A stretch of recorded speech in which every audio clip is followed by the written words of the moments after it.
Hey, it's Conrad Thompson. Thanks for checking out the podcast here on YouTube. Be sure to hit the subscribe button and the notifications bell. You'll get a notice anytime we upload some new content. And when I'm not asking Bruce, hey, how big was Batista's? Well, you know. One of the things I like to do is help people save money. And if you're watching this video right now and you're in a 30-year loan, man, you're overpaying your single biggest bill and you may not even realize it.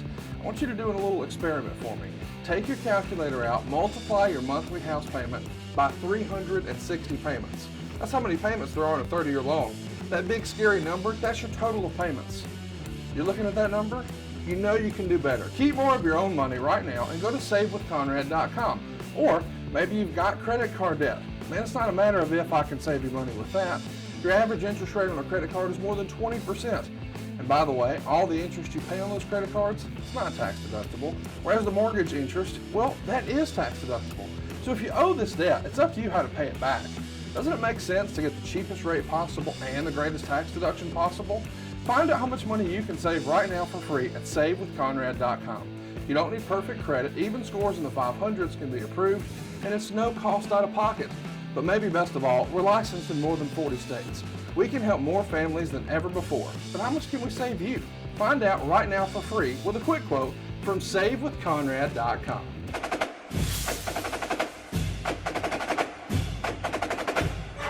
Hey, it's Conrad Thompson, and you're listening to Grilling JR with the voice of wrestling, Mr. Jim Ross. Jim, how are you, man?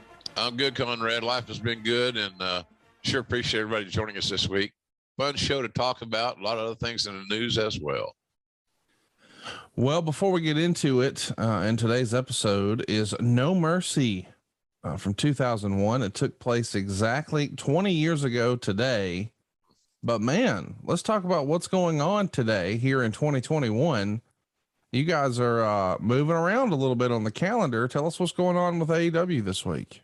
Well, it's we're airing on Saturday night, and all these preemptions are moving air days is because of the baseball playoffs. So that's the bottom line of everything. You know, the baseball playoffs take precedent. Contractually, the networks are obligated to carry those games, and they want to carry. They get a good rating. So that's the deal. Nobody should get too upset or concerned, maybe better put, that the ratings, the gross number of households watching is down because baseball is. You know, some people, I don't know how you are with baseball, and if I'm going to watch baseball, I'm going to watch the playoffs, and that's about it. I'm not an everyday baseball watcher. So with you're a removed fan, you know, playoffs is kind of your jam. You know what I'm saying? I know what you're saying.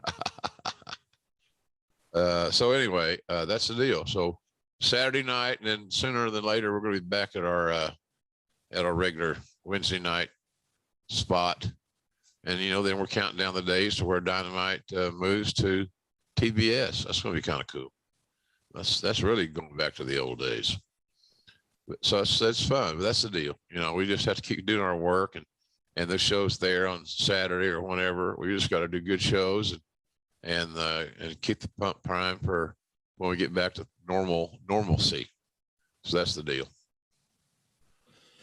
Well, let's talk about the normalcy of 2001 here. We just recently covered on the program how Kurt Angle dropped the world title to Steve Austin on Monday Night Raw back on the 8th. And now with 9/11 in the rear view and Unforgiven in the rear view, up next is No Mercy. The night after the world title change, they would tape SmackDown, and it's announced that Mick Foley has returned and he will be replacing William Regal as the WWF commissioner. Of course, Regal has turned and now joined the alliance. I think those are probably my two favorite commissioners, Jim. I loved William Regal's role, and I thought Foley did a fantastic job as well. I don't think we've ever put Foley into a gig that he didn't succeed in. Yeah. But I'm with you. They both were the two best at that role that I ever saw WWE book cast, if you will. So, and like I said, I'm a major fan of William Regal to this very day. And it's ironic that I got both those guys for jobs. Yeah. So and when that happened, people said, how does that feel? It feels like, you help somebody's family. It's not just breaking your arm, patting yourself on the back with who you signed and who did what. They had to do the work. I just got them a jersey and an opportunity. And that's kind of what we're supposed to do, I think. So anyway, those two guys did a great job. And to be honest with you, Conrad, I wasn't, I'm trying to think how to put this. I was a little bit sad that Regal was leaving that post because he was so damn good at it. But the fallback, obviously, is the fact that you're replacing him with Mick Foley, one of the best talkers and ad-libbers and that I've ever been around. And so, and you know, I don't know how many of you guys go out to see Mick shows when he's on the road, but I don't know, at his age and his body condition and, you know, all those injuries he lives with, they just didn't go away because he quit wrestling. He's got a real good road show, intimate, good storytelling, interactive. So he's really good there. Of course, Mr. Regal is still working at NXT, as far as I know. I haven't talked to him in a while, but I'm sure he's still there. So it all worked out well, but we were lucky to have Foley there in the wings if that's what if they wanted to make a change. Well, let's talk about what else is changing. Of course, the first thing Mick does is announce that at No Mercy, Kurt Angle's going to get his rematch against Stone Cold Steve Austin, but now it's a 3-way with Rob Van Dam joining the mix. This is going to be the biggest showcase for RVD at this point. It's only 3 months after his debut. We know that Paul Heyman is by your side, doing a lot of the commentary, and obviously that adds a nice wrinkle to all of this, but was Paul Heyman really pushing for Rob Van Dam behind the scenes? He used to be his biggest cheerleader in ECW, of course. I think Paul's always been a big fan of RVD, and a lot of us became such. I talked to Rob over up in New York City here a while back. I was there for the New York City Comic Con. He still looks like he could wrestle to me. Somebody, you know, he could help somebody. You know, he would be an interesting candidate if everything was laid out in the correct way. You know, when they used to have those title challengers in AEW, I mean, he'd be a good selection, I think. I mean, am I looking at it right or wrong? What do you think? No, I wouldn't disagree. He looked good. Physically looks great. And I really enjoyed being, I was there, you know, on Thursday and Friday, a week or so ago. And he was just, he was fun to be around and doing good. Lives in Vegas. So, and that's not a bad thing. So anyway, but Paul is always firmly in the corner of RVD, and to a lesser degree to all the ECW alums. You know, Paul had an invested interest. He helped create those characters. They already enhanced their opportunities. So he was just right there doing it, man. So later on this same night, this same episode of SmackDown, Rob Van Dam, after being announced as part of the main event of No Mercy, is pinned by Chris Jericho after Steve Austin interfered and cost him the match. That's going to give Jericho a shot at the WCW title. Do you remember it being a challenge to keep RVD a heel? He's a part of the alliance, but the crowd is actively cheering him. They're loving what they're seeing and they're pulling for the guy, but boy, the creative is he's a bad guy. What do you make of that as a guy who's been a big part of wrestling for so long, when maybe the office sees one thing and the crowd sees something totally different? Yeah, we have to, that's a good point, Conrad. And I think that promoters, one of their biggest fallacies, one of the biggest mistakes a lot of promoters make is going full bore, full speed ahead with their creative, even though it's not the creative that the audience wants. And so you say, well, how do you know what they want? Well, I'll tell you. Example, we needed them to boo RVD. And Conrad, as we know, that didn't happen. So I say you go with what the audience wants. That's market research to me. So, but yeah, it was, Rob was going to have a fan base. And they were a lot like the fan base that AEW has now. They're young males, 18 to 49, and they were defiant, you know, and edgy, attitudinal. So it was challenging. But I think if we listen to the commentary to any degree, I don't ever really position RVD as a heel. Well, ladies and gentlemen, I can't believe this is real, but we not only got a handicapper, but we got the best ever. So I gotta ask, how are you so good at handicapping these games? I mean, 4-0, that's quite a streak already. Well, let's talk about every pick I've given this year in the NFL as an example. 23-8. Every pick I've given this year. 4 weeks in the bag, 23-8. There's nobody in the country that can match what I do, but I always make sure, because anybody, Conrad, could make up anything. They could tell you and blow smoke and tell you, oh, I'm the greatest. But I am independently monitored and documented, so nobody could ever question what I say and go, I don't believe it. I send every pick to an independent monitoring and documentation service that has to get the pick before the game goes off and then publishes it after the game goes off so anybody can see what I gave. And those picks for the year, every NFL pick so far, 23-8. And I think it's because I do more homework than anybody else. The average guy or gal watching this podcast, they don't have time. They have a career, they have jobs. They might read the newspaper or go online and see something, but they don't have time 80 hours a week to study the games. That's what I do. And I have a crew of guys behind me, my consultants, who every week we get together 3 times a week and they throw their ideas at me. I throw my ideas at them. And then I pick the final 5 plays on Saturday and Sunday in college and pro football. So, I mean, I've got a great team behind me too, but we're all doing together hundreds of hours of homework. So you don't have to. It's all at vegaswinners.com. I don't know about you guys, but I'm going to vegaswinners.com right now. Let's win some money. In my descriptions of him to any degree whatsoever, my deal was let's just make him a star, right? And let the wind blow him where it goes, and the fans either embrace him or not. But at least let's keep him in his normal character and the one that we hear the fans like. So, but sometimes bookers and the story writers, they look at those stories like they're their children. They don't want to change nothing. Little Johnny's got blue eyes and fat little cheeks like our Uncle Conrad, and we're going to just have a good time. Well, it's no trouble figuring out what to do with Chris Jericho. As we said, Rob Van Dam is going to fall victim to Chris Jericho with a little help from Steve Austin, which means Jericho has now turned on The Rock. And the heat in that ceremony or situation is electric.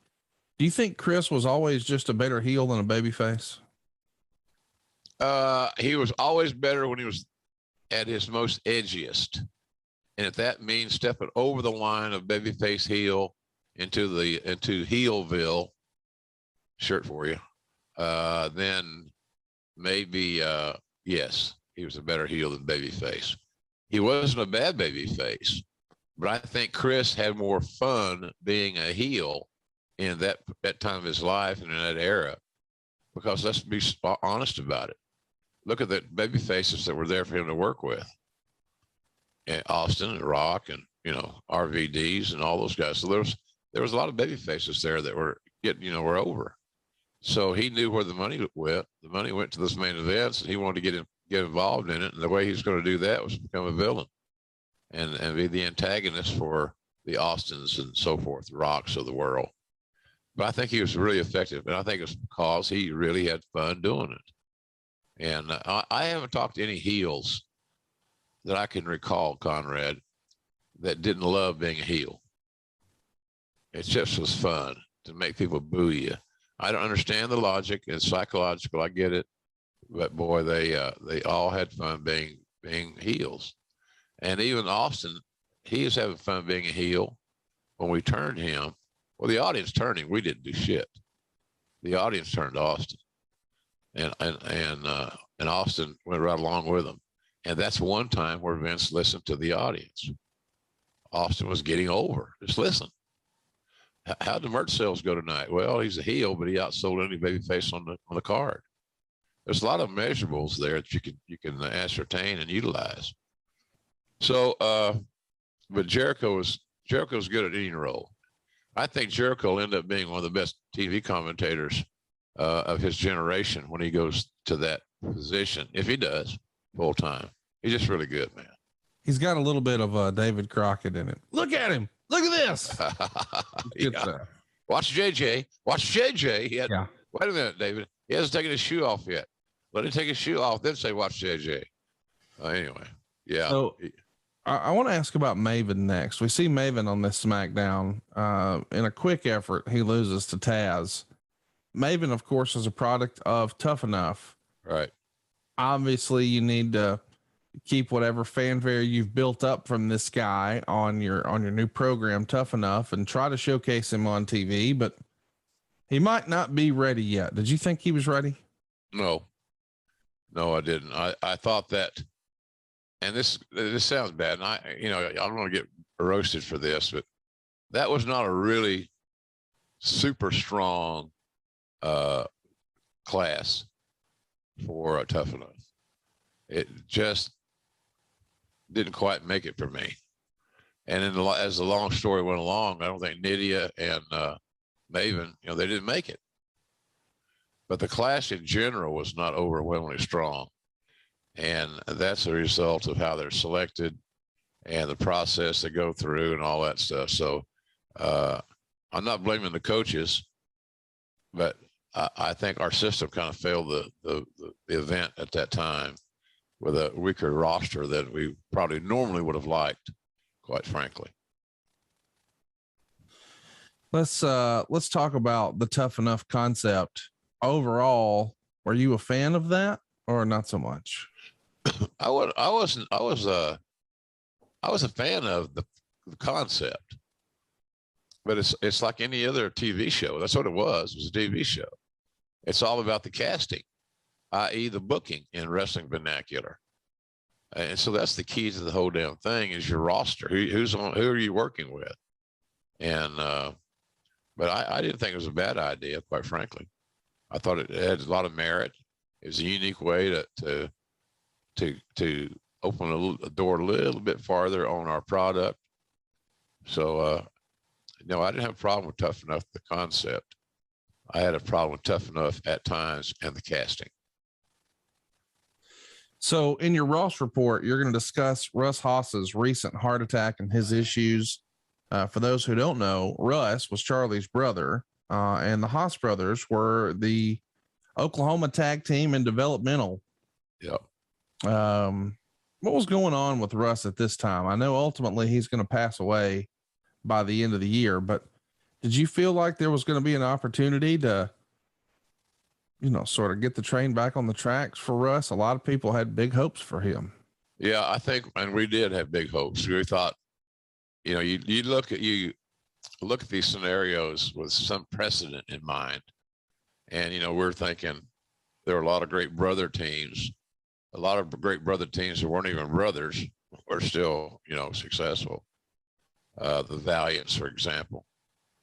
But we thought, maybe we get lucky, get a pair of Briscoes, Oklahoma boys, amateur wrestlers, all around excellent athletes, good citizens. They were raised right. They're exactly what we were looking for.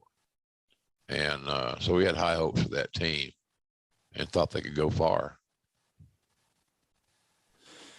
Let's also talk about Madison Square Garden. You're in the ring on October 14th, which is the WWF's return to New York City since 9/11. And you make notice to the NYPD, the NYFD, and the emergency service personnel in the crowd. Man, this had to be a moment that you remember to this day. Yeah, it's pretty cool. And at least I don't think I screwed up the names. I think I got NYPD right. And NYFD right. Yeah, it was special, Conrad. In all seriousness, it was quite an honor to be in the ring at the Garden. Being in the ring at the Garden, doing an interview or anything for a broadcaster, big business. That's a big deal. And I can understand why the wrestlers who get booked and wrestle in the Madison Square Garden are always so jacked about it. It's the Mecca. You've arrived. You have arrived, and now, what are you going to do about it? So it was a special time. And as you said earlier in the show, 9/11 was just still kind of half-assed in our rearview mirror and you're back in the city where it all happened, and it was a unique experience, yeah, and a special one for me, no doubt. I was very blessed to have that opportunity. So I want to touch on what Dave Meltzer wrote about this show. There used to be a saying that how the garden goes, so goes the wrestling business. It's probably just a saying, more because the perception of what is hot and isn't is often based around New York as the media center. So it's probably closer to the perception than the reality of wrestling. But with that, many can point to not just the Madison Square Garden sellout streak ending with the October 14th show, but ending on a show headlined by Rock versus Austin in a unification match as one of the most telling signs that the boom period is over. I want to make sure everybody is following along here. This is October of 2001, and the streak of sellouts at MSG ends. But it's what, 6 weeks, 5 weeks after 9/11? Do you think that had anything to do with it? I know that sounds silly. What would you attribute a non-sellout in Madison Square Garden, your home arena, for Austin Rock with? Well, first of all, I booked that card, and I thought Austin versus Rock was a pretty good main event. Yeah. And the last thing I thought was, is it going to sell out or not? I thought we'll add another one to the streak.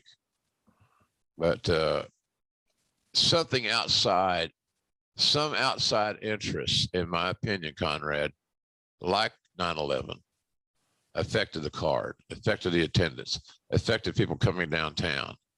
It just did. Now, the house wasn't a disaster by any stretch. It was still a hell of a house. But I think something along the lines of what you're describing, so that black cloud was still hanging over our heads a little bit. I do believe that, because I'm not going to, I will do it. If I believed it, I would do it. But I thought I booked a good card. And I thought Rock versus Austin was strong as dirt.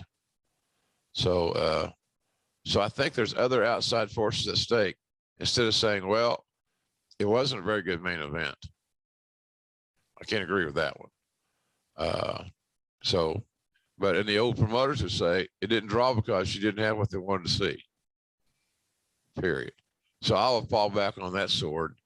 Apparently we didn't have what they wanted to see, but I do think the overriding reason was maybe some were still a little bit edgy, because that's all they were hearing on the news, 9/11.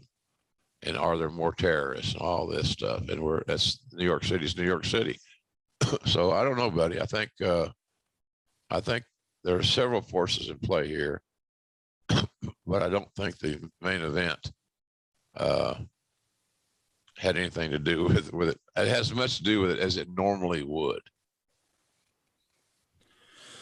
The show is also promoted as the return of The Rock to Madison Square Garden. It's his first date there since January of 2001. So in hindsight, we knew that maybe the boom of wrestling that we were riding was going to take a hit when ECW goes down. It's going to take a hit when WCW goes down, even if they weren't the market leader or industry leader that WWF was.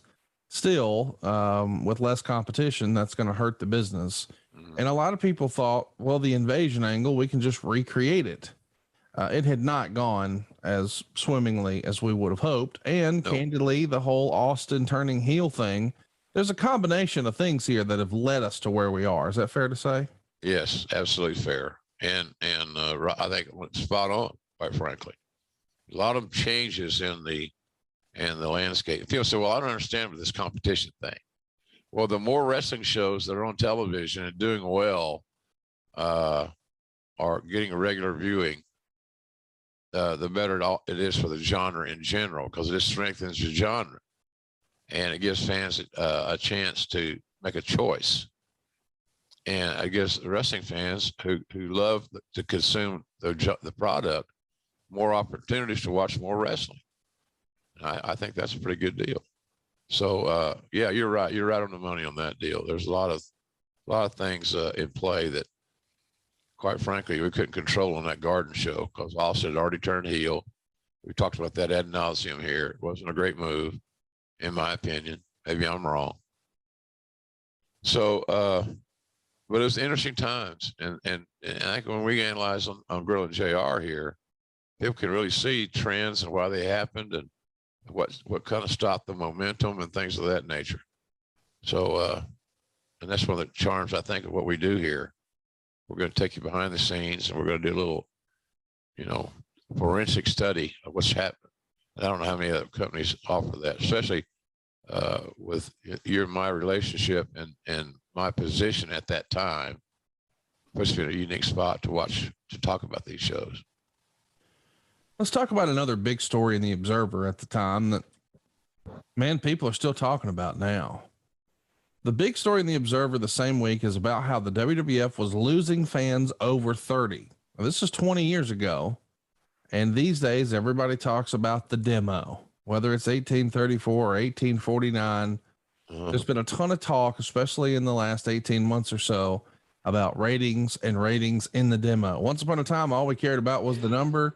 Eventually, we stopped talking about the number and we started talking about the number of homes. And now we've even changed it to where it's the number of people in the homes, whatever we can do to make these numbers sound better and better. And so now we get sort of armchair quarterbacks online who say, well, yeah, they may have had more total viewers, but we had more in the demo. Yeah. And there's been a lot of talk that for whatever reason, the WWE product is now attracting older viewers. I saw an NXT report a few weeks back that said the average age of a viewer of NXT 2.0 was 62 years old. That didn't seem right to me. Right. But for years, we have heard that the WWE's average age for a viewer is in their 50s. And when I was a kid, man, it felt like every kid I knew was watching Hulkamania. We were all little Hulkamaniacs, and we had the lunch boxes and the posters and the action figures. And it felt like the product was more towards children, whereas the NWA had the adult product. Do you think that the WWF audience has grown up with the product and now we're just that same age, or has it changed its aim? It feels like the 80s was kids, the 90s were the adolescents and young men, the testosterone suck it era, if you will. And now it feels as if it's a little older. What do you make of the demographic of a WWE viewer and how it's changed over the years? Well, I can tell you that my experience at the New York Comic Con answered a lot of those questions. Okay. And I saw so many fans came by the booth to see the King and I, and we had endless lines. It was really good. But they would say, I've been watching you guys since I was 8. That means, or whatever, a young age, 8, 10, maybe even younger. And that tells me that they were watching WWE programming, because they weren't going to see Lawler and I on anything but WWE programming. So that says that they grew up with the WWE. I think the WWE's booking has just gotten a little stale. They're trying desperately, as you see on NXT and so forth, to get younger. But I think Big E's not a young pup, but he's a new face in that role. And so I think that's what they're trying to do. But it's like starting the race a little bit late in the game. It's going to take a little while to catch up in developing young stars. And I've said this a million times on the show, ad nauseum. Wrestling fans love new. They love surprises. They love things that they can't call. So, and I believe that to this very day, no matter what their age is, they like surprises. Oh man, look at that! I didn't know they were going to do that. So I think that they grew up with the WWE. Now they're getting a little bit older. But, the guys tell me, a lot of the fans tell me, well, I was a WWE guy all my life. I still watch sometimes. But now I'm an AEW guy. Now, they may be saying that just because they're standing in front of me. And I'm sitting there with a AEW shirt on or something. Right. I get that too. But our product is fresher. Because even though, well, they've seen Adam Cole. They've seen, but they haven't seen him in this environment. That's right. They haven't seen Adam Cole against CM Punk yet, or Bryan Danielson yet. And all these matches are there at Tony Khan's disposal when he wants to use them. So Tony's done a great job of getting these talents who are not necessarily young, but they're new and they're fresh. And therefore their marriages, i.e. their matches with various sundry others, is going to be fresh. So I think that's kind of where we are right now. And Tony did a good job of signing these dudes that all can work. And they can work with each other. They can work as a team. They can do anything because they're that skilled. And it's hard to teach a kid. And WWE's got a lot of really good young talents, but it's going to take a while for those talents to realize that you're expected now to be a main eventer, and you got to raise your level of performance in every aspect of what you do, from your entrance to your ring attire, your music, your finish hold, how you sell, everything. Everything changes. Everything's going to be elevated. So, and it's just going to take a while for that to happen, I think. But I do think your point about growing up with a brand is very spot on. Because there was a time there, look back, if you just look at the clock, the calendar maybe, Conrad, you know, hell, a lot of these kids, that's all they knew. Right. There was no WCW. Yeah. There was no ECW. Like you pointed out, there was one selection of ice cream. And after a while, if you don't have 37 flavors or whatever, so to speak, then you're trying to feed them the same flavor of ice cream at every meal, and they ain't gonna get it. Let's talk about something else that we should address. The biggest story coming out of this go home Raw for No Mercy was Rob Van Dam supposedly showing up late, at least in the ring, for the Alliance promo. And as the legend goes, it became part of the storyline. Did you ever hear about this? That maybe Van Dam wasn't where he needed to be in the backstage area, missed his cue to get in the ring, and then they said, well, hell, let's just go with it and turn it into a story. I did not. It's an interesting assumption. And, you know, but he knew where the storyline was going. So I can't imagine Rob just AWOL right before the interview. But it did show him as an individual. And that's kind of what we always wanted to do. He was a kind of, I don't say lone wolf, because that's kind of an Austin thing, but him being defiant and being an individual, you know, and in our mind, you know, maybe Rob was still representing ECW even as their last hope for validation. But I never heard that story, to be honest with you. And that doesn't mean it couldn't have happened. It just means that 20 years ago, I don't remember that detail. I also want to bring up Rob Van Dam at this point. I mean, his booking has not exactly helped him as far as the storyline goes. Like, it seems kind of quick that he's already in the main event, but Lord, people are loving the matches, except for maybe the guys he's wrestling. It's pretty common in this era, especially when he first came in, to see guys leave a little worse for wear on the other side of that match. A lot of folks getting busted open. Do you remember anyone complaining to you about Rob Van Dam? No, because they knew my mindset was, you know, it ain't ballet. Yeah. And, you know, I may have, I don't remember doing it, but if I did, it was somewhat casual. Tell Rob he's got to be a little bit more careful. He didn't ever go out to hurt somebody. He never intended to cause bodily harm in the process of a fictional athletic presentation. But his style had a small margin for error. You know, that coast to coast he did, you know, you don't practice that damn thing, you know? No, with that. no. So, but I know he didn't have malice. And I know that if he did potato somebody, that he would tell them, you know, I apologize, like all the boys do. Yeah. But I just think that he was trying so hard to get over that he was taking more risks. And sometimes those risks have that small, as I said, that small line that goes down good, bad. And it's a small line there. So, but I don't remember anybody specifically coming and said, don't book me with him anymore. Right. Okay. So I'd say, because I probably would have said, well, you know, he's going to be in the main event. So are you saying you don't want to be in the main event against RVD?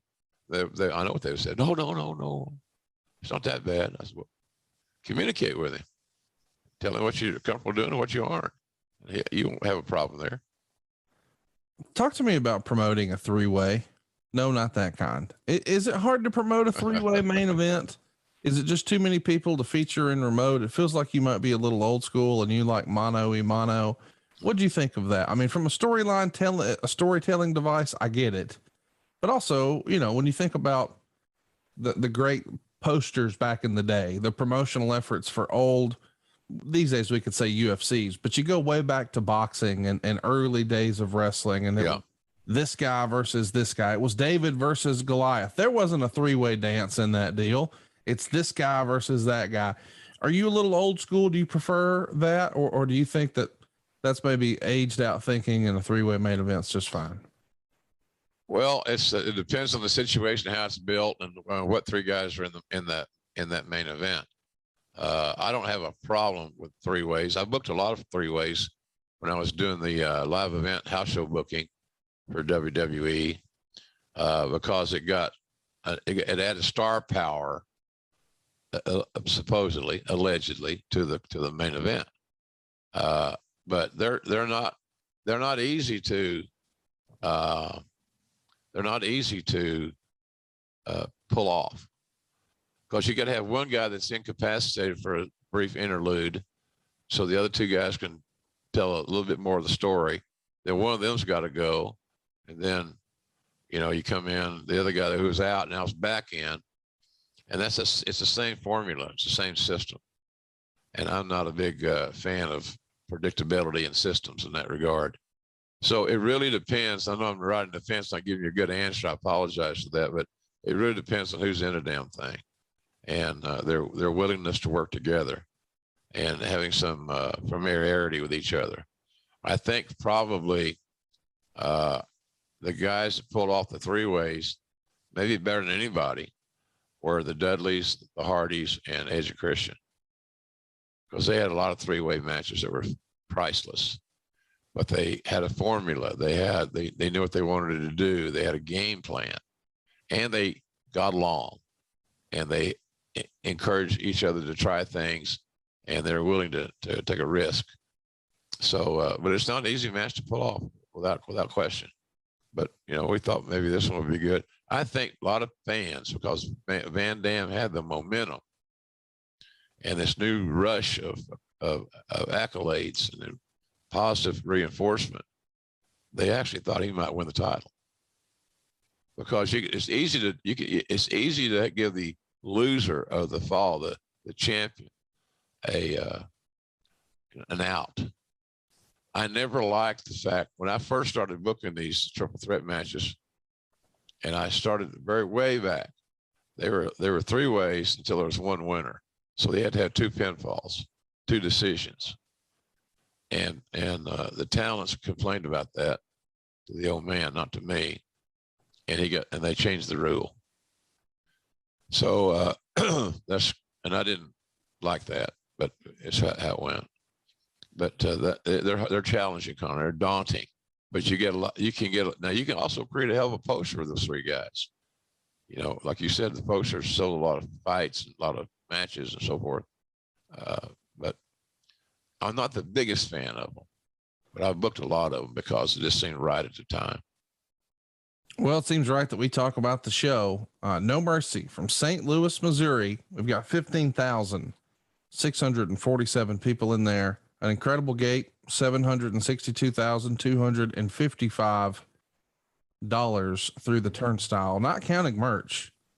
So don't cry for me, Argentina. I know we're saying the boom is over, but that sounds like some pretty good numbers here today in 2021. And this was 20 years ago. So, with inflation and stuff, dude, you're well over $1 million, for this. Gross, which is a big deal. And you think about it and break it down historically. I wonder how many shows it would have taken Mr. Sam Muchnick cumulatively to gross almost 800K. Oh, for sure. Ticket prices, et cetera, et cetera. And So I thought it was a great accomplishment that we did that well in St. Louis, and the fans, they're so educated there. That's the thing about, you find out even now when we travel these different cities, because you can meet a fan at a hotel because they always find out where you're staying, which I find to be incredible. And they're always there with all their stuff to sign and everything. But you can tell who's got a territory-like background. Houston, one of those examples. You know, I saw, I'm trying to think of other, is it the Hubs, Minneapolis? You know, those places, that's just, there's something special about those territory hubs back in the day, because they saw a lot of wrestling. They saw the very best. If they were in the city where the TV show got taped, that was even better. So it was, that's kind of how I value that deal. But we love St. Louis. Now, this is not the event that we had the Briscoe, all the NWA champions, right? No, I think that's a different show. They drew real well too. The accomplishment was getting all those guys, all those former NWA champions to commit. The Funks, Jack Briscoe, I think Gene Kaninsky might have been there. Mr. Mutchik was a part of that, obviously. So anyway, all good stuff. St. Louis is a great city. I'm looking forward to AEW's next visit to St. Louis. I might be wrong, but I think that was the Bad Blood show from 1997, where Pillman passed away, or you broke the news. Oh yeah. God, things like that you'd block out. That's a funny example of, not funny, but a unique example of erasing negativity from your head. Yeah. So this is also a critically acclaimed show. So I'm going to go ahead and challenge you. If you're looking to watch some old school wrestling this week, man, fire up No Mercy 2001. Don't take my word for it. The readers of the Wrestling Observer gave it 92.2% thumbs up. Let's jump into it. The show opens with Matt and Jeff Hardy beating Lance Storm and Hurricane Helms to retain the WCW World Tag Team titles. Meltzer gave it 3.25 stars. Dave called it a hot opener. Super talented guys here. We know that, you know, Matt and Jeff Hardy became real deal rock stars. I mean, huge draws, individually, collectively, however you want to call it. Hurricane Helms, such a solid performer, such an entertainer. He grew into that as the Hurricane persona. And then there's Lance Storm. And I just think it's to sort of compare and contrast those guys as tag team partners. One guy who's over the top fun, another guy who just wants to be serious. They make strange bedfellows, but really a good tag team. Great wrestling here. Yeah, it was. You know, they started the show off exactly the way, if you're a promoter or a booker or whatever, that you want. It had enough star power to keep the fans' interest. The talents are all skilled enough. They complemented each other very well. Perfect opener, in my view. It had some entertainment drizzled in and all that stuff. So I thought that was just a beautiful thing. And obviously Meltzer thought it was pretty good too. Give it 3.25 stars. But that's how you want to open a show. And that's why how you open a show and how you close a show is so important. It's not just something you throw a dart against the wall. Okay, we'll close with this and we'll do that.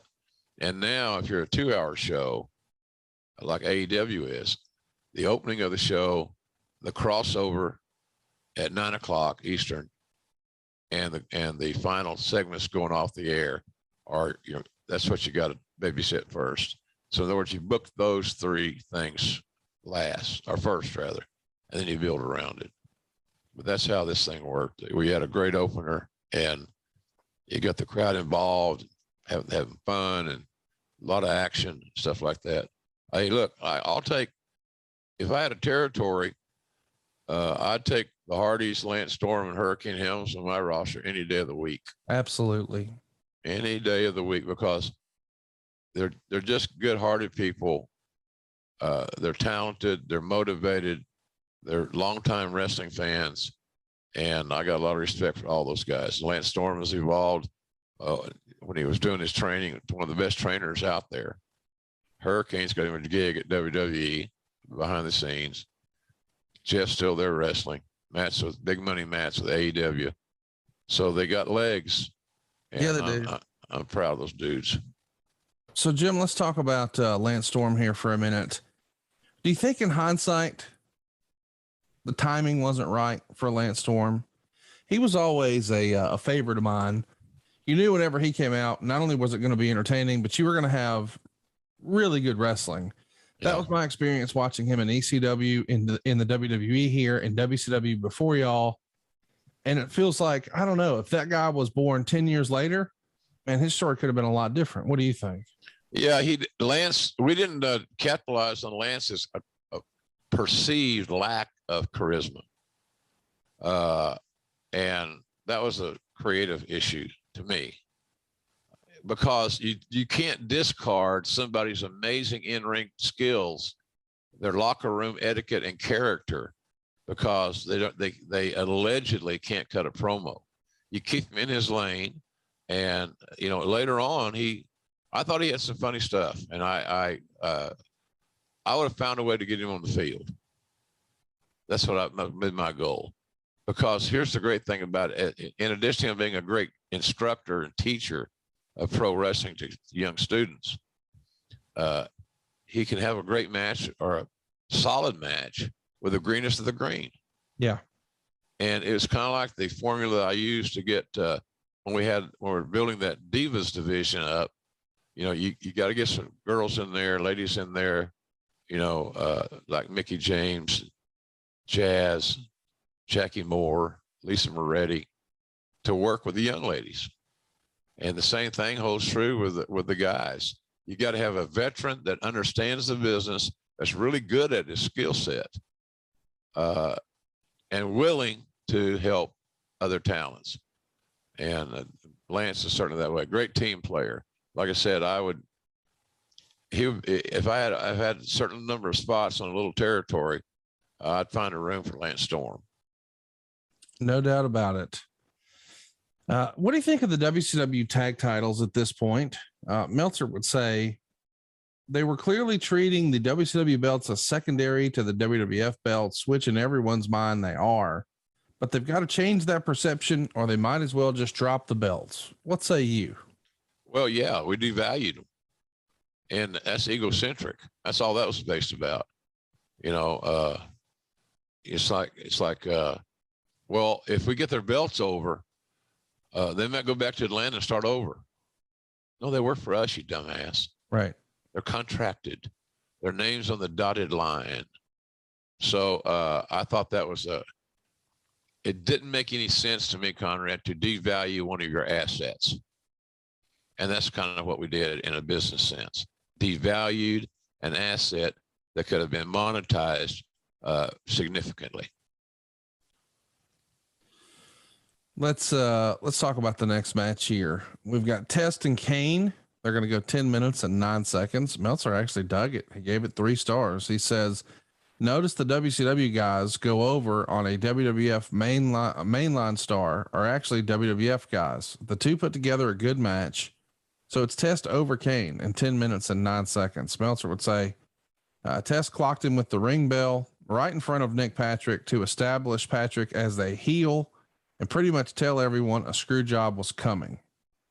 Eventually, as you can imagine, we have a little bit of a distraction, so Test can do his kick of death. And after the match, Kane chokeslams Patrick twice and leaves him for dead with a power bomb. So we're telling a story here that we've got a heel referee. Same thing we've seen from Nick Patrick on WCW. So I guess that sort of fits. But what do you think of the heel referee as a concept? Not much. Yeah. Not much. Is it feasible, if executed correctly in the right time of a match, to do it once, and that it would have an effect, have an impact on what you're looking to obtain? No, there's no problem there. But to have an outright heel referee in a match, or he's declared heel, who's rooting for, so to speak, I didn't like it. It took the mystique off of it. if you're gonna screw somebody as a referee, then do it once and do it good. But really, it was just too predictable to me. And that's not knocking Nick Patrick. Nick was a good referee, and I remember it's funny how things pop back in your mind. Yeah, I remember doing the pay sheets for that show, and I remember bonusing Nick Patrick because he took 2 big old ass bumps from Kane, and you know, that's a little above and beyond the 1, 2, 3. So I remember that he got some extra cheese on his Whopper for going above and beyond the call there. I give him some extra sauce, Conrad, on his ribs. Ain't nothing wrong with that. We love that. We love the sauce. Test getting a win over Kane's a pretty big deal. Yeah. In hindsight, what do you think it was that kept Test from being a bigger star? Was it just his, as you like to say, reliability? A little bit of his reliability, no doubt. He had intermittent interludes of connecting with the audience. He had a great look. And, you know, he had a lot of good things. He checked a lot of boxes. But I think that the ability to stay connected, and he might, if he was alive today, and God bless his soul, that he would probably say, well, I wish I had this to do over. I could do this over. But he had some drug issues. And I don't understand. Well, I guess I can understand it. Guys taking downers, you know, sleep aids, muscle relaxers, somas, all that shit. And I think he had some issues with that because he and I talked about that face to face. And, you know, I told him, I said, you know, Andrew, we're going to try to bring you back, but you got to be clean beyond a shadow of a doubt. And you're going to be regularly drug tested. And there's no weaning off period. You got to be clean, end of story. Oh, I can do that. And then, you know, not that long afterwards, he's dead. So it was just that shit, you know, the guys took. And I don't know that Andrew had great self-confidence. You know, he looked like a star. He hung with the stars. He could talk the shit with the stars. But I think in his heart of hearts, he was a little worried that how he's going to hold up against the stars bell to bell. Am I ready? And I would surmise that he would probably say, in all honesty, I probably wasn't ready. Because remember, he started out green as a gourd. Are gourds all green? You know, I've wondered that, but I'm not sure. I don't either. Let's talk about the next match. We've got Stacy Keibler showing Matt Hardy her lingerie. Matt is mesmerized, of course, and then Lita shows up and they hug. Matt's mind, of course, was elsewhere. So there's a little trouble in paradise teased. But then we get Tori Wilson pinning Stacy Keibler in 3 minutes and 8 seconds of a lingerie match. Meltzer would say the deal is they had to wrestle in lingerie, probably more conservative lingerie than what people were thinking. But what people were thinking probably wouldn't have done the trick because these two tried to wrestle. It wasn't good. In fact, it was embarrassing by most standards. Keibler brought out a cat of nine tails and whipped both Wilson and referee Jack Doan. They rolled all over Doan. Then they got up and did this Malenko Guerrero series of cradles. Seriously. I wonder if those two ever thought that they came up with all those reversals, that it would be used later in a match like this. Wilson tried this Tajiri springboard body block off the ropes, tried being the key word, and then cradled Keibler. It was probably better than it had any right to be, and probably isn't worth rating as a wrestling match. Boy, these days we're not going to see any lingerie matches, and wrestling on the female side of things has really leveled up. But here, boy, this was let's get models scantily clad and feed them to this majority male audience and athletic tens. There you go. That's what he wanted. The old man wanted athletic tens. And, you know, Stacy and Tori were both they were tens. And Tori Wilson was a hell of an athlete. If Tori had been able to train and actually like a training camp type environment, a wrestling school type environment, she could have been extremely good. She was always in amazing condition. She was not going to blow up. I told you the story that, you know, she used to, whatever arena we went to that she was booked on, she would run the stadium steps up and down, seemingly eternity, but working up a sweat. I don't want to get too detail oriented here, but she was a beast. She was a great physical specimen and that great cardio, but she didn't have that opportunity to get that training. That's why I said earlier, we brought these ladies in so they could help them. You know, I couldn't turn them over. If Moolah was young, I wouldn't give her that gig either. That would have been all she would want to do is beat the shit out of them, make them cry. And, you know, one thing I couldn't do in my heart of hearts is make Tori Wilson cry or Stacy Keibler. Just not the Southern gentleman that I am, Conrad. You know what I'm saying? I know what you're saying. Next up, we get Edge and Christian. Boy, these guys are going to tear it up. They're going to get 3 3/4. It's an Intercontinental title match, but it's a ladder match. And Meltzer would say they need to retire the ladder match until at least WrestleMania. These guys went out there and killed themselves. And the basic reaction seemed to be, we've already seen this. They took falls on ladders. At one point, Edge did what looked like a reverse DDT off about 6 or so feet up on an 8-foot ladder.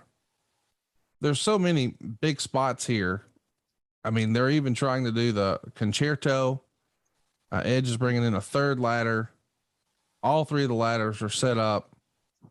The finish would see Edge lay Christian on his back with these 2 ladders on his head on a chair and whack him with a second chair and then grab the belt to win. Meltzer would say, can't fault the effort, but it seemed way too early in the program for Edge to win, let alone to do the ladder match. This wasn't designed to be the blow off of the program. And man, we've talked about this a lot on the shows, that sometimes we have a gimmick match that we feel like we need to promote, but in traditional storyline, maybe the timing just isn't right. And this feels like another example of that, especially when you got guys who were going to pull out all the stops physically and the audience is like, what else? We've already seen it. Yeah. It feels like sometimes we do these things when it works, we do it over and over again, but to diminishing returns each time. Yes. What's somebody like you think about this? Well, that's logical. What you're saying has got logic. You know, it's like, I always believe that one Hell in a Cell match in a year is good. I believe that one ladder match in a year is good. Because some of those 3-way ladder matches, those 3 teams I mentioned earlier, Hardy's, Edge and Christian, and the Dudleys, were works of art, and how they coordinated, got everything done, and everybody got to shine some, and it's just good stuff. So I don't need to see those 3 times a year, because I don't think you can give them to me the way the first one was, type thing. So I'm with you. The less is more. That's just lazy booking, man. We know that, oh, this will work. Hey, this always gets a pop. God damn, we need pops out here. Give me a pop. I popped when I saw that. I had fans. I like, one of the funniest things in wrestling is to be in the business as I am, and have people come up to you like at Comic Con in New York and talk to you in wrestling vernacular. Yeah, man, JR, I saw that. I popped. I just popped. And my wife and I were watching. I said, well, so did your wife pop too? They're just trying to fit in, you know. But I understand regular English. And all got to be wrestling speak. But anyway, they're just trying to connect. And I appreciate that. Oh, that got all over me, Jim. Okay. Edge and Christian here, man. We know they're going to go on to be huge single stars. This is the Intercontinental title on the line. We know they're going to be world champions, but I'm glad you sort of agree that maybe we've overdone it at this point. It's not necessary, and it loses its. Don't get me wrong. I like having it hanging around in our back pocket, and we can maybe put it behind glass and break it in case of emergency. But this is the freaking 4th match on the show. Yeah. And it feels like, we're doing them maybe too much, and maybe we've shortened some careers. And we say maybe, I mean, both Edge and Christian once upon a time thought they were done forever. So clearly there were some effects from some of these major bumps and stunts, if you will. Yeah, no doubt. Well, there's a reason that Roy Shire had one battle royal a year, back in the San Francisco territory at the Cow Palace. He had one battle royal a year. I want to say it was Christmas, New Year's Eve or something like that, some holiday-ish presentation. But he had one on the same interval of time, big holiday show. Every promoter I ever worked for tried to do something special at the holidays. So, but yeah, I just think it's overused. And I learned that a lot of that from Watts, because he was pretty good about protecting things. Watts it might have been challenging for him to book a huge human demolition derby like the ladder match with Edge and Christian, knowing that, is that going to help protect your main event? Right. And so, but that was not looked at that way. Again, I don't know why, but I'm with you, Conrad. Enough's enough already. Create a personal issue, tell a really good story, put some thought into weaving that story into the fabric of the mind of a fan. Hook them. And that's up to the story itself and the talent executing it and so forth and so on. But it's not all about the stipulation of a match. Wrestling fans don't become fans of a wrestler because of a match.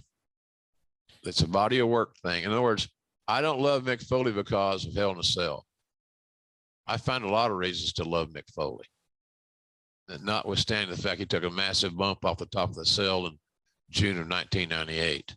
Not that I'm keeping score, but when you get asked about it every day in some form, shape, form, or fashion, you kind of lingers. You know what I mean? Sure. You know what I'm saying, Conrad? You got it, right? What you're saying, yeah. So, but yeah, less is more, and it makes them all mean more, man. Makes them all mean more. I saw a lot of that in the Crockett era. It's like having blood.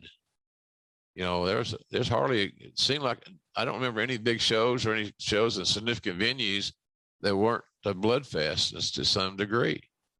And after a while, the blood doesn't have the dramatic effect that it would if it was used sparingly and strategically. Same analogy here. What can you do in a TLC match that I haven't already seen? What can you do in a ladder match I haven't already seen? And that's how fans look at it. And now they're even more educated. A lot of fans are. So they're hard to please. I understand that.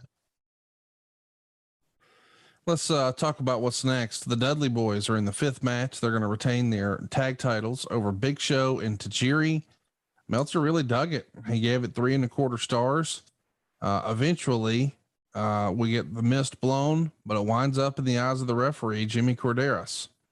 So Big Show's going to chokeslam Bubba, but of course there's no referee, and that brings Rhino out. He got a huge pop, Meltzer would say, like scary huge, when he gored Big Show. Of course, Tajiri's going to give Devon a kick on the side for a near fall, and then winds up being vanquished with the 3D. Meltzer would say somewhere in there, Paul Heyman made a comparison with the Midnight Express and the Dudleys. Not sure I'd go that far. Rhino, after the match, said the alliance wasn't going to be a joke anymore. Somehow I think when we check back in 2 months, that'll be a comedy line. 3 1/4 stars. So Meltzer's right on the money. Old Nostradamus Meltzer here. He knew what a big pop Rhino got here for the war. You had brought over a guy who I think a lot of folks thought, well, we'll see how he fares with the top talent, whether it's Big Show or Austin or Rock or Undertaker or what have you. But man, you can't deny this reaction here. My goodness. No, you couldn't. I remember Heyman going crazy too, yelling gore, gore, gore, trying to get us something in there to establish. That's his phraseology for primarily promoting the Rhino. I always liked Rhino. To me, he epitomized what a wrestler a lot of wrestlers should look like. He was sturdy, he was thick, he was solid, body was tight. But the thing about Terry Rhino is the fact that he was such a sweet human being and a great team player. So I'm looking at these from a lot of different eyes, Conrad. I look at these shows that we're doing here where, as a fan, as an announcer, and as a head of talent relations, and all of them have their different landing spots. So I look at Terry Guerin, a.k.a. Rhino, as underutilized. And he's another guy. And I use Watts a lot because I always admire Watts' booking because I thought it was logical more often than not. He didn't hit them all, but he had he got on base a lot with his booking. Rhino should have been given a succession of wins on TV, and they progressively get better, but he continues to win. And then you have a heel ready for Austin or for Rock, just like Vince Sr. did with Bruno. You bring a wrestler in. I remember Skandar Akbar going to New York from McGurk's territory to get his run with Bruno, which would mean one in the Garden, one in Boston, one in Philly, et cetera, et cetera. And he goes up there and does like 2 days of TV, but he does like 6 matches. And they're all squash matches, as you can imagine. So he's got 6 wins, 6 weeks in a row of wins. And then he gets promo time, and then he challenges Bruno, and off you go. I know it's formulaic. I get it. But it worked. You establish the villain who's going to challenge the almighty Bruno Sammartino, in this case, as an example. So but I think we missed the boat on Rhino. I liked his work. I liked his attitude. And those are the kind of guys, as a talent relations guy, you want around you want in your locker room. Because you know he's going to be on time. You know he's going to be clear-headed. And he's a workhorse. Some of it seemed to be just like his body was armor. He just never got hurt, that I can recall. At least, or he said he didn't let on. He was old school mindset. I loved it. Let's talk about the Dudleys' place in tag team history. You know, Yeah. I ask this a lot of times and get varied answers. It's one of the things I don't think is one of the universals. Huh. Do you consider the Dudleys one of the all-time great tag teams, and where would you rank them? Well, I don't know where I would rank them, but I definitely consider them as one of the best tag teams I ever got to do business with. Bubba and Devon always came through. They were physical. They were smart. They knew what the hell they were doing in the ring. I know that some of the agents might say, well, Bubba was a little hard to do business with. Well, only because Bubba knew what he was doing. And he wasn't going to take some BS reason or answer. And the other thing I admired about the Dudleys is, and again, Bubba leading the way more often than not, I think, was going to see Vince. And that helped establish a stronger relationship with the old man and the Dudleys, where he could trust them. He kind of got in their head. He understood kind of what they were thinking. So, yeah, I would say the Dudleys are, I haven't thought about a top 10 list, but I would say the Dudleys would certainly be in my top 5. And that's Raphael Morphy's staying here this week. Nobody cares about that. That's funny. Anyway, I think that they just had a skill set that they were able to mesh with anybody they worked with. And I thought that was really good. So I'd say the top 5, Conrad, without a doubt. But in serious consideration for one of those top 2 or 3 spots, what I was going to say before I aired again, that, they're just, they were tenacious. And Bubba would probably make a good creative guy right now, quite frankly. But I like working with him, even though Bubba could be a pain in the ass at times. but it was our pain in the ass, and I had no problem helping them get those damn Dudleys over. I like their work. Let's talk about the Undertaker. He's out next. Going to be here with Booker T. Meltzer would say it's a very good brawl, and this may have been the most impressive Booker has lost since coming here. As Undertaker isn't the easiest guy to have a good match with. Not that Undertaker didn't hustle, because he worked hard and gave Booker a lot more offense than he usually does. Great crowd heat as well, especially for the big spots. And Meltzer liked it. He gave it 3/4 of a star. Of course, you know what's coming. Booker uses the axe kick for a near fall. Taker gets his foot on the ropes. Booker nails a low blow, but well, he winds up with the last ride power bomb out of the corner for the pin. And Meltzer would say this was not the right finish.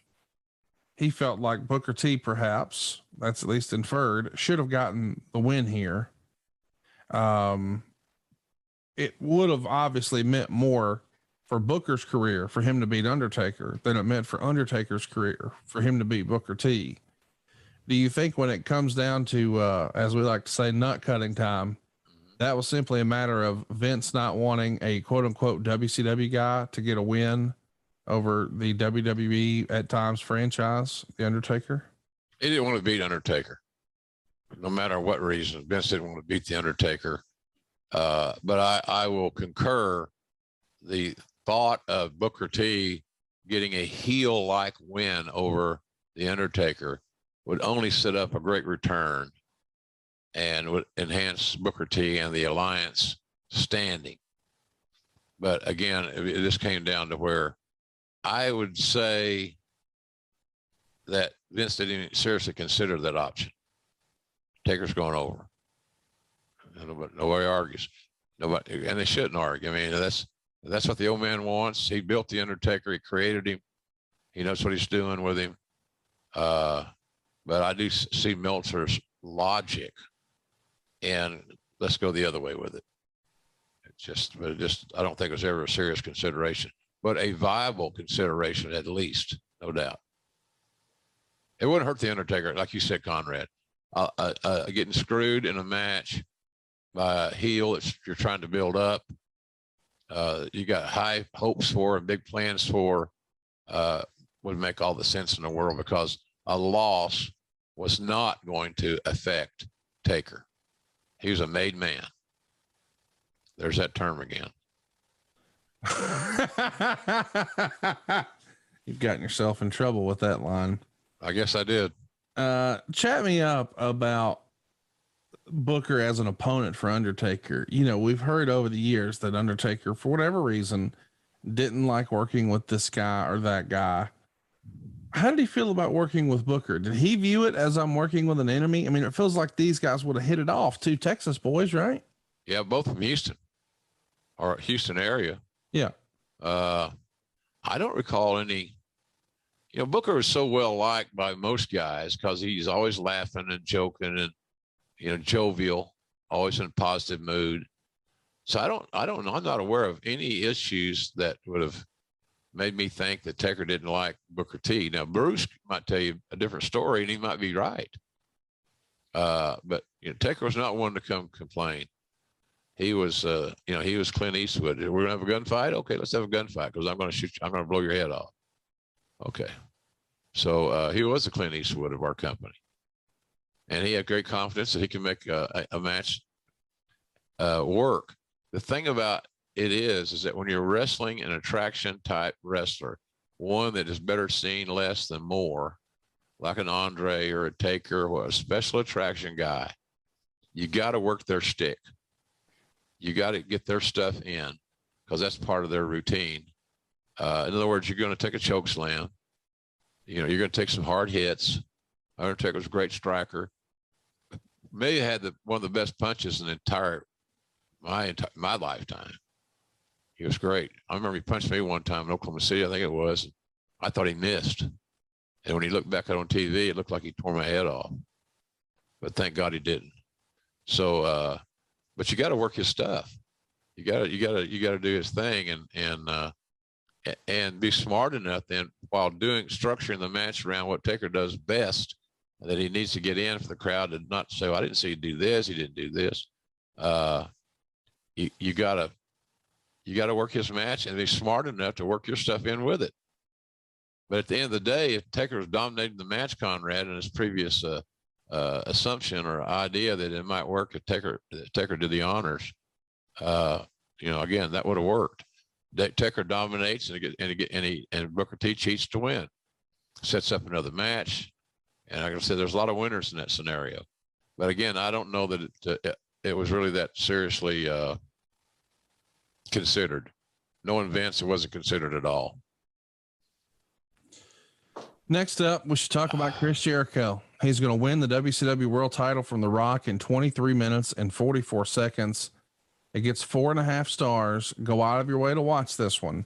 Meltzer says the crowd was electric before they even locked up, almost like Rock Austin from Mania. They need to bottle this crowd and take them on tour. Jim Ross brought up some of the great title events in St. Louis history, and they were throwing out names like Kaniski and Briscoe and Flair. For some reason, Jim Ross brought up the Black Scorpion, which I don't really think fits into that category. Heyman said, here's why I did that, Conrad, because it happened in St. Louis. Of course. That's all that was. But I think there might be, not you, you think what you want, because you are the booker. I just felt it was topical, St. Louis topical. St. Louis timely. But I can also see somebody saying, well, you can't compare the Black Scorpion with all those other champions I named. But it was all about the location, and St. Louis being the site of a something big or whatever. Anyway, I thought it worked, but apparently some didn't. That's okay. So, hey, it's all an ad lib. We're extemporaneous speaking here. Oh, I'm sure somebody listening to that looked at their wife and said, boy, I popped for that. He mentioned the Black. I popped saying it. That's why I wear darks. Heyman said the WCW title dates back farther than any title in the sport. Well, if you consider the WCW and NWA title as one, which technically isn't correct, but many do, then it would be correct, at least as far as this country goes. Both guys wrestle babyface style, with Rock playing the old St. Louis champ role. When people think of unique St. Louis main events with the babyface versus babyface clean title match, where fans like both guys but root for the title change because they know it's history, well, this was pretty close to it. That is until Stephanie showed up. Rock used a rock bottom through the Spanish announcer's table. Jericho blocked a rock bottom in the ring, but was hit with a spine buster. Rock sets up the people's elbow, but Jericho blocks it and puts on the walls of Jericho. Rock nearly got to the ropes, but Jericho pulled him in, and the crowd was ready to explode for a clean finish. But that wasn't the story for today. Stephanie showed up and threw a chair in the ring. Jericho knocked her off the apron. Rock hit a DDT, then threw Stephanie in the ring and gave her a rock bottom. Jericho gave Rock a reverse Russian leg sweep face first on the chair for the pin. And after the match, Rock grabbed the chair, but instead of hitting Jericho with it, handed it to him. 4.5 stars. So it's a slow burn on Jericho's top heel run, but Stephanie's involved in the finish. Meltzer was pretty critical of it, but boy, what a great performer she was on television. Yeah. Here's the thing. Would it have been as effective if Stephanie was not booked into that segment? Yes. Yeah. I remember the feeling of anticipation from the crowd of over 15,000 that were there, that Jericho was going to get a pin over the Rock. And there's where I think we start making some calculated errors. The Rock losing, much akin to Undertaker losing earlier against Booker T, would not have hurt the loser of the fall one iota. Right. And certainly it would have given Rock a chance to say he beat me. He was a better man that night. But when we meet again, I'm taking the title back. Bet on it type deal. But where he didn't make any excuses, and he didn't take the heat off Jericho, or nothing. So I it would have worked either way, but you're exactly on the money. At that time, the fans remember Stephanie was red hot. Oh my gosh. You know, she was a villainous heat magnet and did a great job there. Much like her old man did as Mr. McMahon, Jerry Briscoe. Mr. McMahon. I love Jerry. So anyhow, that's kind of what I thought of that deal. It would have been an interesting deal if it had gone down a little bit differently. But Jericho leaves as a champion, and that was just the goal all along, was Jericho to take the title and protect The Rock. I just think especially in today's world, we've seen too much of protecting, where one loss is going to become such a detriment. That means you don't have this guy over very well. That's exactly right. So, but I mean, the finish worked, and Stephanie contributed mightily to it. But it would have also worked if she had not been involved in it. Simply Jericho grabbing a close one from The Rock. Too much overprotecting, and I'm not, I'm a big Dwayne Johnson fan as there is in this world. But man, oh man, that would have added so much heat to Jericho. It built so much anticipation for a return match. I think it would have been the right thing to do, but that's not what history tells us. So Jericho wins.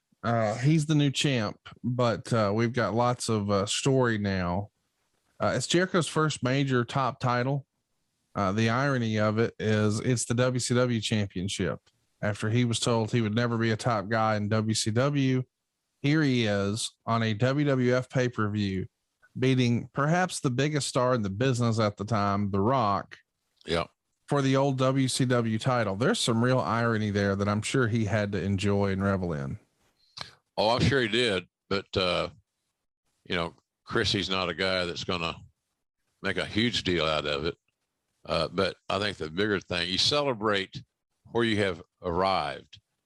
You don't celebrate the irony, the cruel irony, if you will, of him becoming the WCW champion, even though WCW is not existing anymore. And again, with our creative there, we did a good job of making sure it didn't mean anything. And I never did understand that. Next up, we should talk about our main event. It's Steve Austin in that three-way for the WWF World Title. Kurt Angle and Rob Van Dam are all here. They go 15 minutes and 15 seconds. Meltzer would say Angle, who was supposed to be an odd man out, ended up being the star of the match. There were lots of spots where they do their finishers and the third guy would break it up. Right. Van Dam went up for both guys, laid out for the frog splash, but they both moved, so they kept it a mystery who he was going for. Angle with the German on Van Dam and the save, Austin with a stunner on Angle and save, Van Dam with the split-legged moonsault on Austin and save, Angle slam on Van Dam and save, just one false finish after another. Yeah. And that's probably the story you're trying to tell here, right, Jim? That, hey, anybody can win this thing. Yeah, exactly. That they're all three are great performers. All three are stars, and anybody could win at any time. The other thing, when I was talking about this triple threat match early on, when I first started booking them, I wanted to make them elimination matches, as I said, where, and the last man standing won the match. Seemed logical in a fight. The last man standing is the winner. So the other thing I wasn't crazy about was, thought I had in my mind was, all these saves, and then you get into a scenario where the champion doesn't have to be involved in the decision to lose his title. And I always had a little problem with that. I understand it. It's the way of life now. It's the way it goes now. And it gives the champion who loses the title the old proverbial out, protecting the champion. But are we protecting the champion at the sake of getting the new champion over? And I've always been taught that, when you're doing a title change, it's about getting the new champion over. And I don't know that those triple threat matches structured like that did the best job of facilitating that. The rubber meets the road when Austin tries a pile driver on the table on Angle, who flips out of it, and Austin lands hard on the table, but it doesn't break. And somehow Vince McMahon comes out, just like the match before. What do you know? A McMahon comes out. From there, we see a lot of action. McMahon's going to hit Austin hard in the back of the head with a chair, which is going to bust him open. I think he still has that scar to this day. Van Dam hits the frog splash, but Angle recovers and makes the save. Angle hits 5 German suplexes and an Olympic slam on Austin, but now Shane makes the save and knocks Angle out of the ring. Now that leads Vince to attack Shane, and they're rolling all over the announce table. But in the ring, Stone Cold Steve Austin's going to hit Van Dam with the stunner for the pin. Meltzer would say the finish was actually flat after an awesome match because the attention was with the McMahons at the finish and not on the finish itself. After the pay-per-view ended, McMahon got in the ring and raised Angle's hand to a big pop, and then went to raise Van Dam's hand, but Van Dam blew him off. No rating from Meltzer, which is curious, but he did call it awesome. 3 ways are tough. Vince just destroys Austin with that chair shot. You got to go out of your way to see. And it is kind of interesting that the talk, at least in the newsletter, was, oh, Van Dam's cutting guys with the chair. You got to be careful with Van Dam. And then Vince comes down and he busts Austin open, which is just pretty fun. It was a very convoluted finish, Conrad. So many moving parts. It's like, I'll give you this comparison, and I tell young talents this all the time. Pretend or role play that you're a stand-up comedian and you tell a great joke. And before the laughter can start or the crowd can react in whatever reaction they're going to give you, you're on to the second joke. So it don't work. You can listen to any comedian. They're going to tell their joke. They're going to lay out.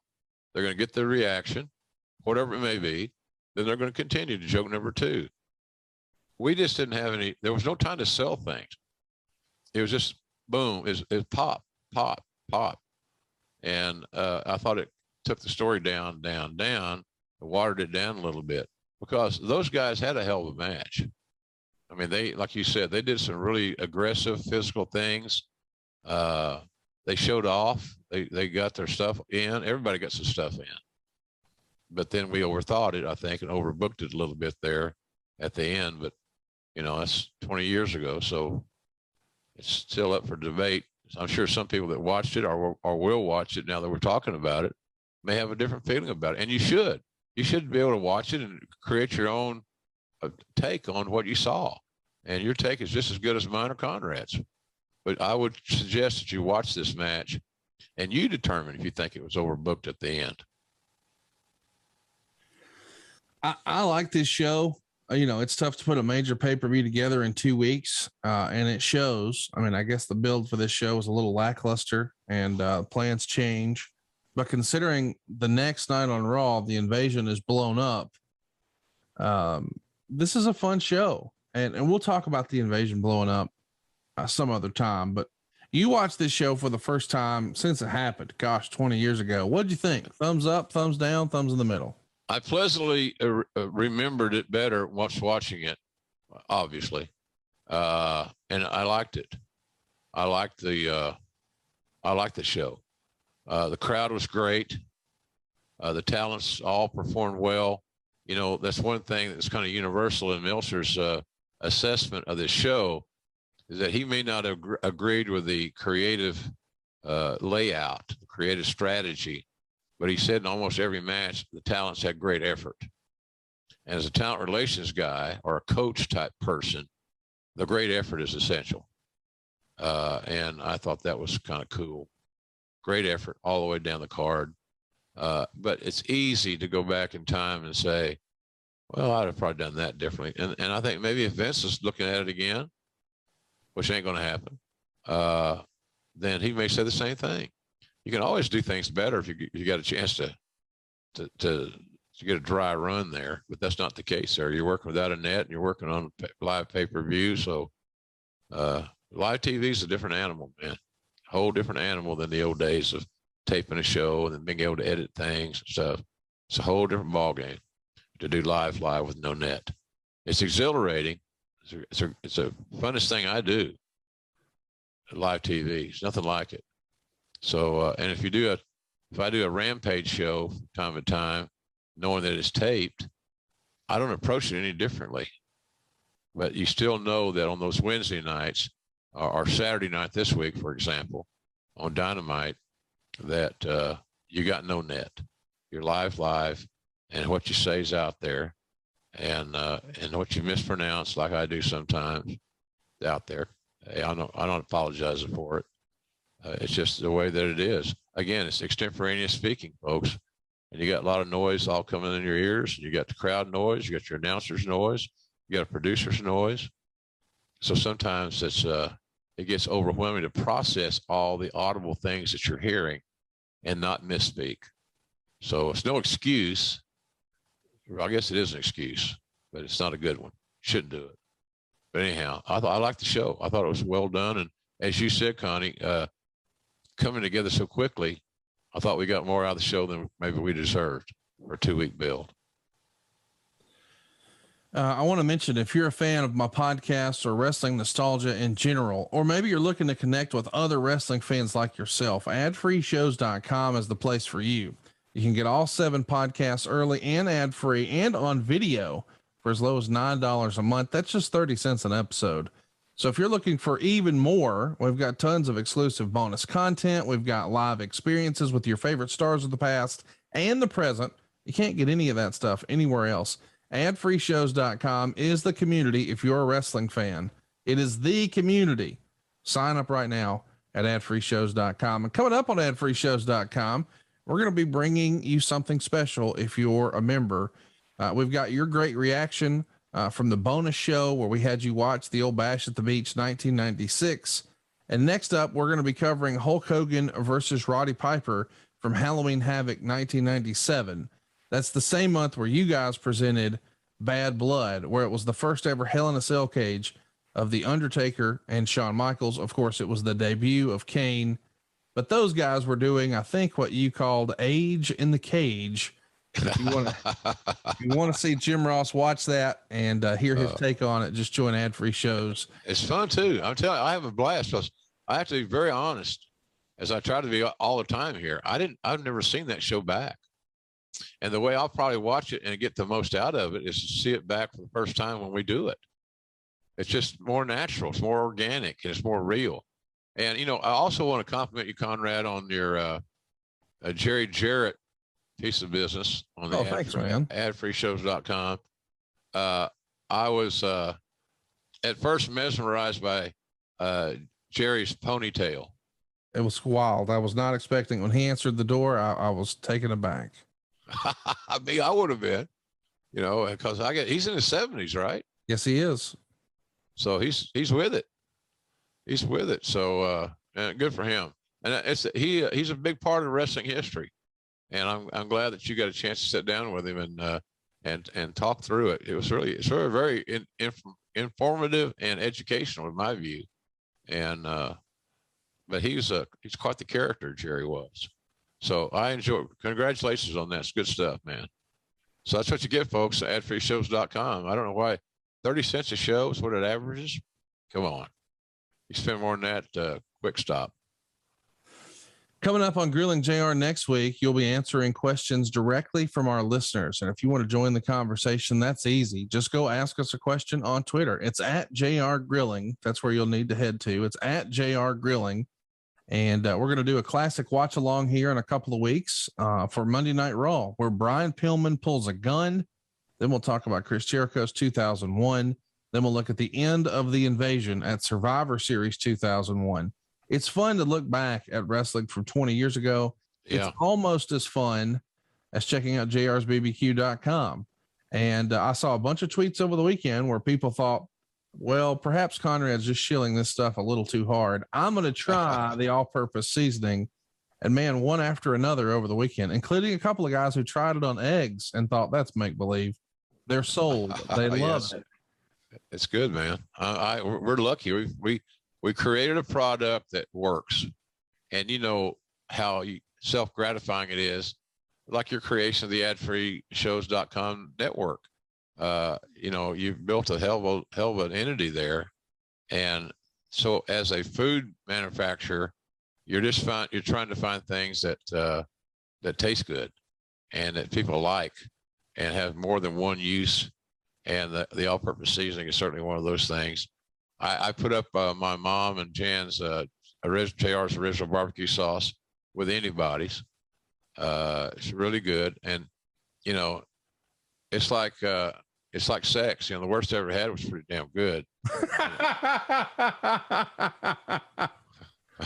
My goodness. And certainly, I can say the same thing about barbecue sauce. I've had a lot of good barbecue sauce. It's not. I'm not just saying it's just my sauce. You shouldn't have anybody else's. That's bullshit. Have what you want to have, but try mine. Try ours. And we have allegiances have been built for a lot of our products. You know, the Chipotle ketchup makes a great steak sauce. You warm it up a little bit, about 20 or 30 seconds in a little dish in your microwave, and it's a great steak sauce. And it's good in meatloaf. It's good on eggs and potatoes and things that you'd use ketchup on. And we got some that are just as hell bent on loving that as they are, you know, the seasoning. So it's just, we appreciate everybody's support. Again, it costs nothing to look. Go by and look at it. Our man Stephen Link there in Norman has sales almost daily. Something's going on. So if you're sitting around and just think about, well, let's go on JR's site and see if there's anything special today. More often than not, you're going to find some hellacious deals. So, and all the signatures that you buy are mine. There's nothing simulated or fake or phony. We still got Under the Black Hat books. I'd like to think that our gift packs and our books, personalized and signed, are potentially really good holiday gifts. And so, and I'll inscribe within reason. You know, I don't like to write the C word on my books or too many F bombs, but I will inscribe what you want. So if you're getting it for your cousin's birthday or Christmas or whatever, we'll write down what you want, and it'll be personal. It'll be real, and they'll appreciate it because they can't get it anywhere else in the world. This is it. So I got Slobberknocker and Under the Black Hat there available. And I think we've got some, we may have paperbacks of both those too. So anyway, it's fun stuff. I appreciate Conrad's a customer, folks. He's not any different than anybody else. He goes on and gets his stuff and he uses it and he likes it. So then he tells us about it. And I know he's honest, and I happen to agree with everything he says on that topic. Yeah, I mean, it's worth mentioning. I'm sure I could slide Jill a text and say, "Hey, here's my address. Send me some seasoning." But you could. I'm glad to support the cause, man. I would pay for it if it was anybody else's. Why would I not pay for it if it's Jim's? By the way, it's a great value too, as he said. Go to jrsbbq.com. You'll see they got the Big Daddy bottle of seasoning now, and that's what we got here at the house. I can't recommend it enough. And I can't recommend that you check out our show on YouTube. I'm sure there's somebody in your life who's your lifelong wrestling friend, and maybe they're not into podcasts, or maybe they get a little scared off when they see sometimes Jim and I go 2 or 3 hours. Have them direct their interest to Grilling JR on YouTube.com. That's where you can subscribe to our YouTube channel, Grilling JR on YouTube.com. Click the subscribe button, click the notifications bell. And if you're just listening to this, we would appreciate if you would do that and share it with your friends who might be interested in the stuff we're doing here on the show. And we'll be back next week where you get the keys to the show. You get to ask JR anything. So participate. Yeah. Find out what you want to hear over at JR Grilling on Twitter.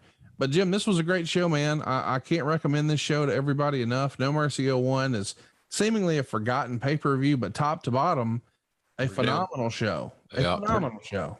Very solid, Conrad. You're right. Very solid. I'm glad we did it.